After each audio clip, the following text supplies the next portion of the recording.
Hey everybody, welcome back to Guns and Gadgets, your source for Second Amendment news. Big shout out to Firearms Policy Coalition. New shirt is awesome. I bought one on their website. Check them out. It's some cool stuff that's coming out right now, and you can help support the cause. Today's news, something I've been watching over the last week or so with some votes that have been coming out, and it's a disturbing trend. One that you might not see reported in certain avenues for the Second Amendment, but one that bears us paying attention to.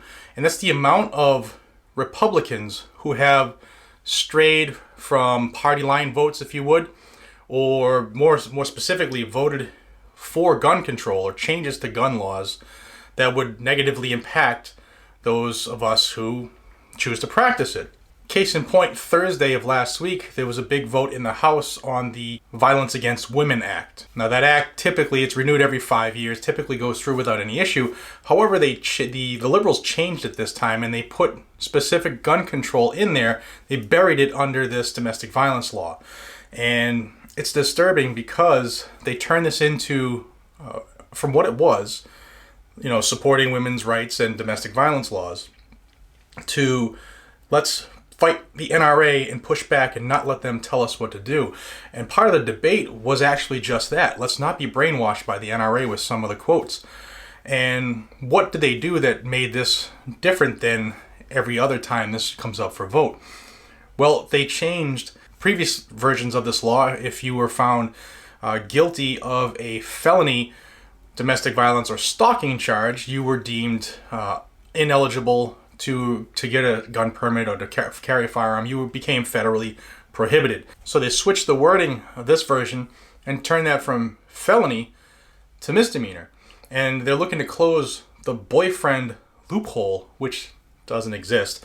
But they're attempting to make a whole new group of people federally prohibited when it comes to guns and Second Amendment rights. So right away you get people who are like, oh, you think that people should be able to batter women. And no, that's not the case. But the truth is people get jammed up on stuff that they don't always, that the other party isn't always truthful about. And in this case, that person or people would become federally prohibited now on a misdemeanor. Federal prohibitions have always been on felonies or misdemeanor charges that have a penalty of more than 2 years. This is a dangerous area, but back to the main issue. 33 Republicans strayed from the way that the votes have typically gone, and now it turned this into we have to fight the NRA.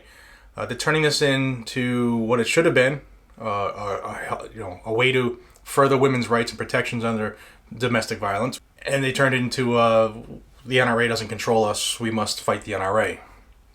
Very dangerous, very concerning. Especially as more and more gun control comes out daily, it's now become, the Congress versus the NRA. And in that scenario, nobody wins on our side because our rights aren't at the forefront. We have to tell the NRA, go pound sand. Now the NRA, it's going to sound like I'm defending them, but I'm not.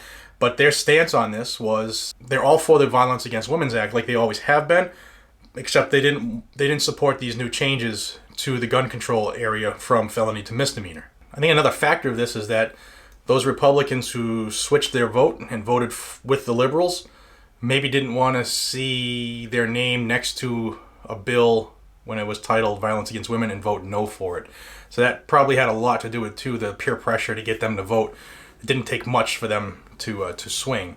But it's a dangerous trend that's been going on consistently, and as bigger issues come up where our rights are being violated statutorily, this is going to be a big issue that nobody's really paying attention to. So please be aware of this, and educate your friends and your family that this is actually going on. Make some phone calls to your reps, whether they're Democrat or Republican. There are Democrats who are pro 2A.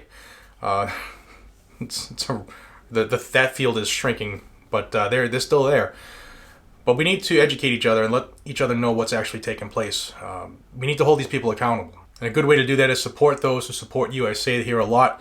You got groups such as Firearms Policy Coalition, Gun Owners of America, Mass Gun Rights. There are people who are doing a lot of good work. The New Hampshire Firearms Coalition. There's a lot of people out there doing a lot of positive work on our behalf. and we need to support those people. And they are the ones who actually call out these rhinos and take them to task. So do what you need to do with who you need to call, and support those who support you. In the meantime, thank you for your support. We're over 91,000 subscribers now. If you're not a subscriber, please do that to help us get to our goal and actually smash that glass ceiling for gun channels, the 100K.